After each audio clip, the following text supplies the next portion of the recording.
Vous êtes-vous déjà senti coincé dans une routine qui semble drainer votre énergie, comme si vous couriez sur un tapis de course sans jamais avancer?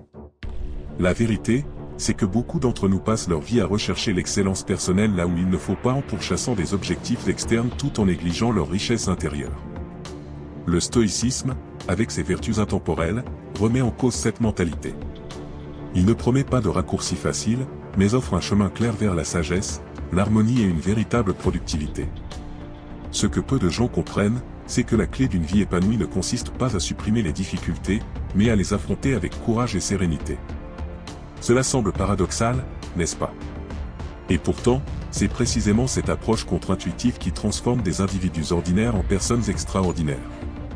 À chaque décision empreinte de sagesse, à chaque acte de justice, à chaque choix dicté par l'autocontrôle, vous progressez sur la voie de l'excellence. Envie de découvrir comment ces vertus peuvent métamorphoser votre existence? Préparez-vous, car ce qui suit n'est pas qu'une simple théorie, c'est une philosophie pratique, capable de changer votre regard sur chaque journée. Et, qui sait, peut-être même sur le reste de votre vie.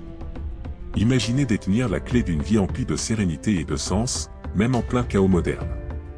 Le stoïcisme, une philosophie qui a traversé les siècles, offre précisément cette possibilité. Née dans la Grèce antique et adoptée par de grands esprits comme Marc Aurèle et Épictète, elle enseigne que le bonheur véritable ne dépend pas des circonstances extérieures, mais de la manière dont nous choisissons d'y réagir. C'est un guide intérieur qui murmure « Tu ne contrôles pas les vents, mais tu peux ajuster tes voiles ». Songez à la fréquence à laquelle nous nous inquiétons pour des choses hors de notre portée, l'opinion d'autrui, les imprévus, l'incertitude du lendemain. C'est là que le stoïcisme entre en scène, en nous offrant un refuge de sagesse pratique. Il nous invite à plonger en nous-mêmes afin d'y trouver une forteresse inébranlable. Marc Aurèle, par exemple, au cœur de ses responsabilités impériales, puisait la paix dans l'écriture de réflexion sur l'autodiscipline et la gratitude des pratiques que nous pouvons appliquer encore aujourd'hui. Cette philosophie n'a rien d'un ensemble de règles d'un autre temps. C'est un cheminement vers la connaissance de soi et le développement personnel. Imaginez commencer la journée par une réflexion sur vos vertus, ou la conclure par une pause pour évaluer votre façon d'avoir relevé les défis du jour. C'est plus qu'une philosophie, c'est un art de vivre qui promet de transformer les routines les plus banales en opportunités de croissance. Et puisque nous parlons de défis, qu'en est-il de comprendre ce que nous contrôlons réellement? Voilà un principe fascinant. La dichotomie du contrôle. L'une des leçons les plus puissantes du stoïcisme réside dans la capacité à distinguer ce qui est sous notre contrôle de ce qui ne l'est pas. Cela paraît évident, mais repensez à la dernière fois où vous vous êtes laissé gagner par le stress à propos de quelque chose d'inchangeable, un embouteillage imprévu, une remarque désobligeante. La dichotomie du contrôle nous rappelle que la paix naît lorsque nous concentrons nos efforts sur ce que nous pouvons vraiment influencer, comme nos actions, nos choix et nos attitudes. Après tout, se plaindre de la pluie ne l'arrêtera pas, mais ouvrir un parapluie relève bel et bien de notre responsabilité. Cette clarté d'esprit transforme notre manière d'aborder l'existence. Imaginez que vous travaillez sur un projet et qu'un imprévu survienne. Plutôt que de vous lamenter, le stoïcien se demande « Que puis-je faire maintenant ?» Ce redéploiement de l'énergie évite des pertes de temps inutiles et favorise la productivité. Épictète affirmait que la clé de la sérénité réside dans l'acceptation des circonstances que nous ne maîtrisons pas, tout en nous consacrant pleinement à ce qui dépend de nous. Appliquer ce concept ne signifie pas adopter l'indifférence, mais faire preuve de sagesse. En renonçant à porter le fardeau de ce que nous ne pouvons modifier, nous libérons un espace mental où la résilience et la sérénité peuvent s'épanouir. Et ce n'est que le début. L'étape suivante consiste à accueillir tout ce que la vie nous apporte, même les revers, comme autant d'éléments faisant partie de notre parcours singulier. C'est là l'essence de l'amor fati. Amor fati. Aimer son destin, voilà le cœur de l'amor fati, l'un des concepts les plus libérateurs du stoïcisme. Il nous invite à considérer chaque événement, qu'il soit bon ou mauvais, comme partie intégrante d'un dessin plus vaste. Imaginez une route sinueuse, se plaindre à chaque détour n'en modifie pas le tracé, mais choisir de l'apprécier comme une étape de notre voyage fait toute la différence. Il ne s'agit pas de résignation, mais de puiser sagesse et épanouissement dans chaque expérience. Un exemple concret. Pensez à cette journée où tout semble aller de travers, vous ratez votre bus, vous renversez du café sur votre chemise et vous devez encore faire face à un client difficile. La vision stoïcienne serait d'aborder ces moments comme autant d'occasions de pratiquer la patience, la tempérance et la gratitude. Après tout, chaque défi est une chance de forger votre caractère et de mettre en pratique des vertus cardinales telles que le courage et la maîtrise de soi. L'amor fati est une invitation à embrasser la vie dans sa totalité, ou bas compris. Cette attitude métamorphose notre perception des contretemps. Ils cessent d'être des ennemis pour devenir des alliés dans notre croissance personnelle. Comme le disait Marc Aurèle, ce qui entrave ta route devient ta route. En intégrant cette idée, vous avancez vers plus d'harmonie intérieure et de résilience. Mais comment cultiver cette perspective au quotidien? Le stoïcisme propose des pratiques simples et efficaces. Pratique stoïcienne quotidienne. Le stoïcisme ne vit pas seulement dans les livres, il respire au travers de petites actions quotidiennes. L'une des plus transformatrices est la tenue d'un journal introspectif. En consignant les défis et les enseignements de chaque journée, vous cultivez votre connaissance de soi et votre sagesse. Marc Aurèle le faisait, et ses réflexions l'éclairent encore des existences aujourd'hui. Pourquoi ne pas essayer? Il suffit de commencer par de simples questions, que ai-je bien fait aujourd'hui? Où puis-je m'améliorer demain? Une autre pratique puissante est la visualisation négative. Avant de commencer votre journée, imaginez les difficultés susceptibles de survenir, ce courriel épineux, un embouteillage insensé ou même un malentendu. Ce n'est pas du pessimisme, mais une préparation mentale.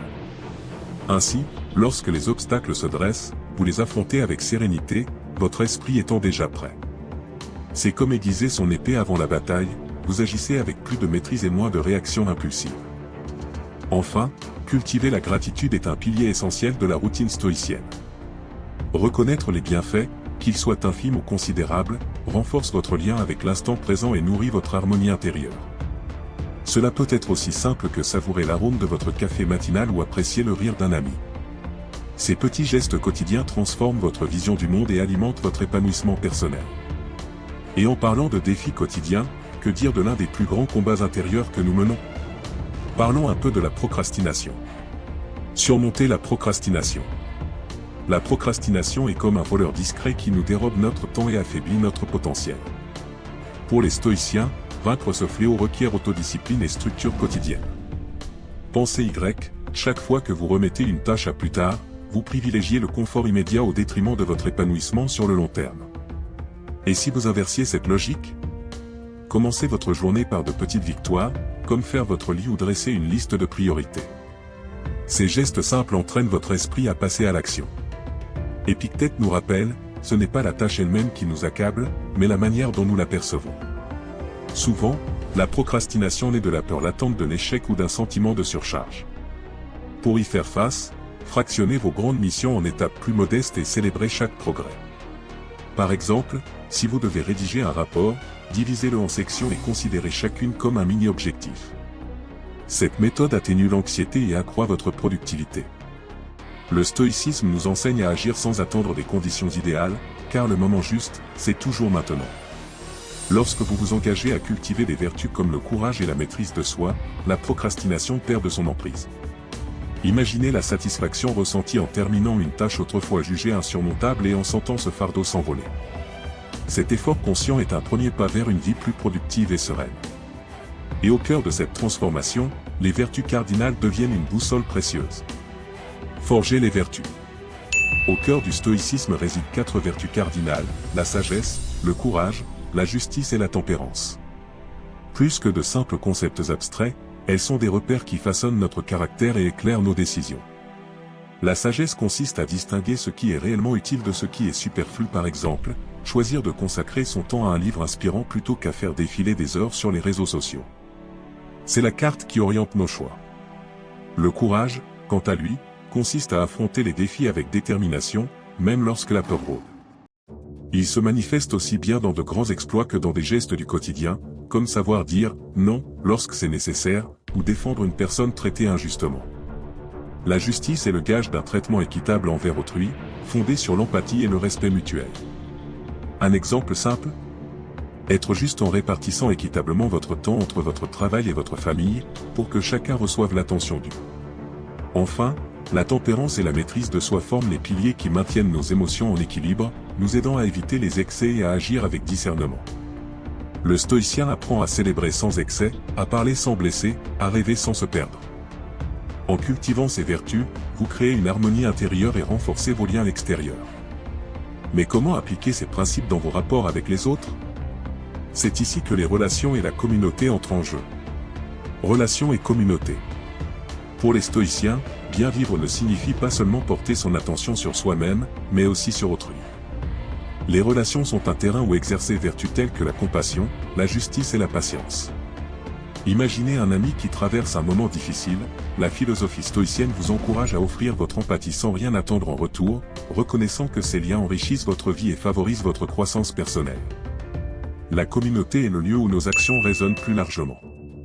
En vous impliquant dans le bien-être collectif, aider un voisin, soutenir une initiative locale, vous mettez en pratique le principe stoïcien de contribution au tout. C'est ici que des vertus comme la justice et la tempérance deviennent tangibles. Après tout, faire preuve de justice envers les autres demande un effort quotidien, que ce soit en écoutant un collègue avec attention ou en évitant des jugements hâtifs. Cela dit, les relations comportent aussi leur lot de défis. Il arrive de rencontrer des personnalités difficiles ou des situations éprouvantes. Dans ces moments, le stoïcisme nous invite à nous concentrer sur ce que nous pouvons contrôler, notre propre réaction. Adopter une attitude sereine et résiliente face aux conflits génère une harmonie intérieure et renforce nos liens. Et lorsque l'adversité se présente dans nos relations, nous découvrons quelque chose de profond sur notre capacité à évoluer. Ces difficultés deviennent alors des occasions de développer notre résilience, un thème que nous allons maintenant explorer. La résilience face à l'adversité. Les difficultés sont inévitables, mais le stoïcisme nous apprend qu'avec le bon état d'esprit, elles se transforment en occasion de renforcer notre résilience. Imaginez un athlète qui utilise la résistance de son entraînement pour devenir plus fort. La vie fonctionne de même, chaque obstacle est une chance de grandir, qu'il s'agisse de surmonter un problème professionnel ou de faire face à une perte imprévue. C'est dans ces moments éprouvants que nous mettons en pratique des vertus comme le courage et l'autodiscipline. Lorsque l'adversité frappe à votre porte, la philosophie stoïcienne vous encourage à marquer une pause pour réfléchir. Plutôt que de réagir impulsivement, posez-vous la question, que puis-je apprendre de cette situation? Par exemple, face à une critique injuste, vous pouvez choisir de répondre avec tempérance, en faisant preuve de maîtrise de soi, ou bien d'ignorer simplement, préservant ainsi votre paix intérieure. La résilience naît de cette capacité à agir avec discernement et sérénité, même sous pression. Être résili, c'est aussi accueillir l'incertitude comme faisant partie intégrante du chemin, et croire qu'avec effort et patience, il est possible de transformer les défis en apprentissage. Marc Aurèle voyait les épreuves comme le feu qui transmute le fer brut en acier. C'est ainsi, en pratiquant chaque jour la gratitude, la réflexion et la persévérance, que nous cultivons l'harmonie intérieure et favorisons notre croissance personnelle. Et puisqu'il est question de croissance, pourquoi ne pas explorer l'impact transformateur de ces vertus dans notre quête d'excellence? La véritable transformation débute par une simple décision, mettre en pratique ce que vous avez appris.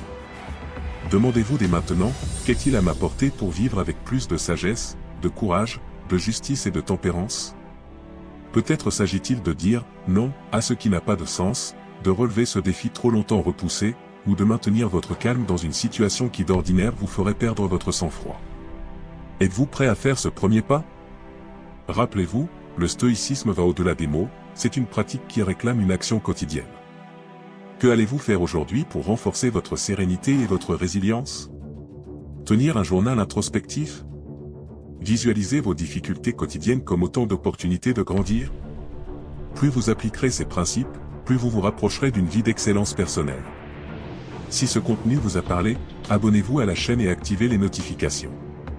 Ainsi, vous ne manquerez aucun des futurs enseignements visant à transformer votre existence grâce à cette philosophie pratique et puissante. Le prochain pas est entre vos mains. Êtes-vous prêt à changer?